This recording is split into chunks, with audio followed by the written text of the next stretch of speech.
Hey YouTube, and today I'll be talking about discipline because in my 27 years of living, I would say that discipline has been the thing that's helped me propel myself from going from a young boy that was raised in an average family. I would say I came from an average family or just a little bit average, fighting his way to the top. And in my 27 years of living, I've actually faced a lot of battles, from graduating from school to learning a skill and finding my way into the tech industry. I worked in the tech industry for 5 years and I quit my job last year because I felt like I needed something. I needed a new challenge. I needed something to, push me to the next level. I feel like most times when we do one thing for a long time, we feel stagnant, and that was what happened to me throughout the whole of last year. I wasn't comfortable at my workplace. I felt like the environment wasn't resonating with who I was becoming. And it was a very tough decision to let go of that job and start finding my true path. And I wouldn't say that I'm enjoying every bit of this journey, but at the same time, I'm having fun. Transitioning from tech to being an entrepreneur, it's really challenging, yeah. I have come to understand that for you to be an entrepreneur, it takes a lot of mental and emotional discipline. And what I'm doing right now is to take the same discipline that took me this far or brought me this far and apply it to this same new endeavor.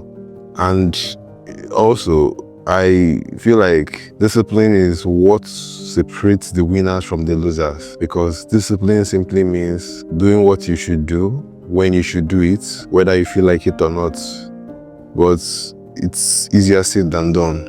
But people that stay consistent and stick on that boring thing, they are the ones that actually come out, victorious or in a better place. And I've seen it happen in my life, in my fitness journey. I've been working out for this is almost 3 years of me working out. And I could remember when I started out, I questioned myself if I could actually get these bodies I admire. I remember myself asking some guys at my gym whether if I continue, are they sure that I'll get this body? Because it's very, very discouraging working out a month, 2 months, 3 months, and based on your expectation, you tend not to see that big boost of change. But something I learned was sticking through it. I stayed consistent. First month, second month, 10th month, 4th month, 5th month.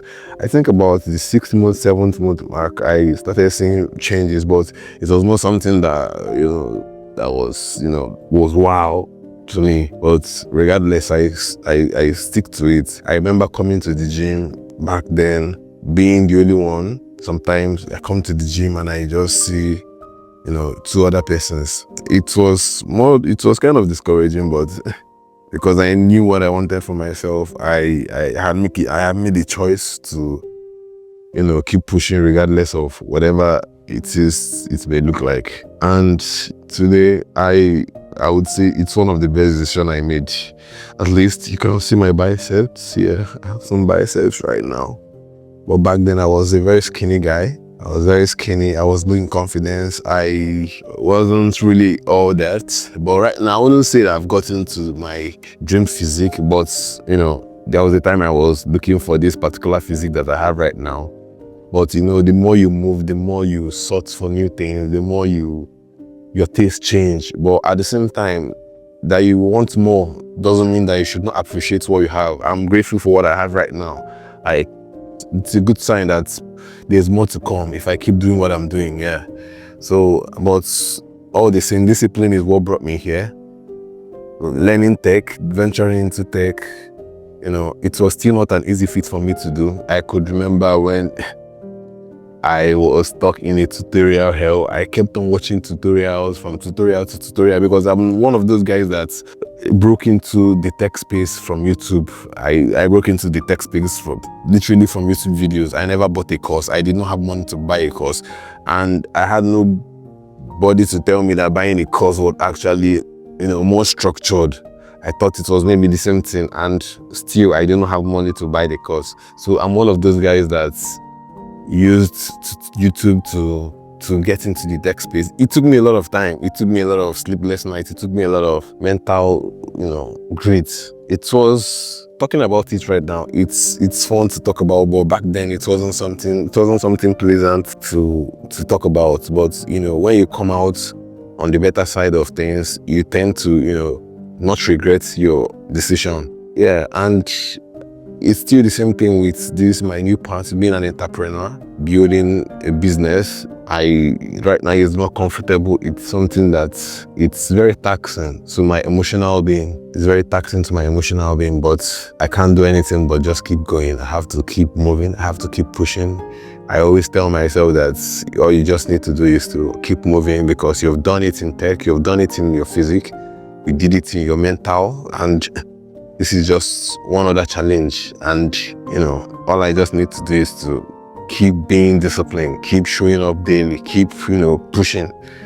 Because most times it looks as if you're not making any progress, but I know that behind the scenes, you're making some progress. At least shooting these YouTube videos. There was a time I never had the confidence to come out in the street and shoot a video because I was scared of what people would say or how people would look at me. But right now, I don't give a fuck, man. Like, anybody can just say what they want to say, because, bro, I don't know what I'm pushing for. I know what I'm looking for. I know where I'm going to. And anybody watching this video, if you want, or you have been thinking about making that leap, if you have been thinking about going to the gym, you have been thinking about, you know, learning that skill, or, you know, quitting your job, bro, you can do that shit, man. Like, I quit my job, I did not even know how I would survive. But right now, this is like literally 7 months or 6 months after me quitting my job, and I'm still alive. I'm very much alive. In fact, I'm happier than ever. Yes, I used to have more money then and all that, but at the same time, I had no peace to myself. I wasn't feeling myself. I wasn't comfortable doing someone else's job. You know, I wasn't comfortable doing my thing. It was more like someone else owned me, and it was not in my persona to be boxed around. And I'm not saying, you know, having a job is a bad thing. If it's something that makes you happy, if you're comfortable with it, you can stick to it. But, you know, me personally, it has, I felt like, I wouldn't say I regret it. I don't regret any bit of, you know, venturing into tech and all that, because it's a skill I have for myself right now. But I felt like it has played its own part in my life, and it was time to move to the next level. And you should understand that we are humans and we are meant to evolve. You're meant to keep moving. You know, that you're doing something today doesn't mean that you stick to doing that thing for the rest of your life. No, that's what the society has conditioned us to believe. But I don't share that type of belief. I believe that I can start a business tomorrow. I can change a business. I can just keep moving. I have to keep evolving, because there's a lot of things to explore. There's a lot of places to visit. There's a lot of things to do. And you can't do those things if you're being boxed into doing one thing, or if you're scared of making a change. You know, I feel like a lot of people are scared of, you know, launching into the unknown. I was scared at some point in my life, but, you know, you only owe it to yourself. You have to find a way, you know. And I did that by reading books, you know, listening to some online mentors. You can listen to Danku, you can listen to Alex Hormozi. I follow spiritual people. You can listen to Neuro Knowledge. You can listen to a lot of people. You get, just depending on the mind space you're in. And something else I would recommend is for you to read more books. Man, I feel like that was even the major thing that helped me in making some tough decisions in my life right now. because I didn't say it, but I moved out of my hometown last year. A lot of things happened last year, especially the ending of last year. I moved out of my hometown for the first time in my life. Not like I did not school in my hometown, but I relocated to another city in my country. And it was a very tough decision, I wouldn't lie. And I made that decision just from reading a book. I knew it was time to move. I knew this environment wasn't something for me. It wasn't my thing. I felt like I was grown past it. I felt like it would limit me to doing things that I would like to do. And like I said, I don't regret making that choice. I don't regret leaving that place. I don't regret quitting my job. I don't regret venturing into this. I don't regret it, because it's not going to be an easy journey. Obviously, it's not good. I'm going to have my, ups and my down, but all I just need to do is to keep being disciplined, keep showing up, keep pushing. You have to keep pushing. Your time will come. I know my moment will come. You too, your moment will come. If you keep pushing, your time will come. And when your time comes, nothing can stop your shine. So I feel like I've shared enough in this video. Yeah, because I wouldn't want the video to be too long. And if you're a CEO and entrepreneur, a higher achiever man that wants to level up your confidence, your charisma by building muscle and becoming more confident, you can click the first link in the description below to see if you're a good fit for my coaching program. Peace out.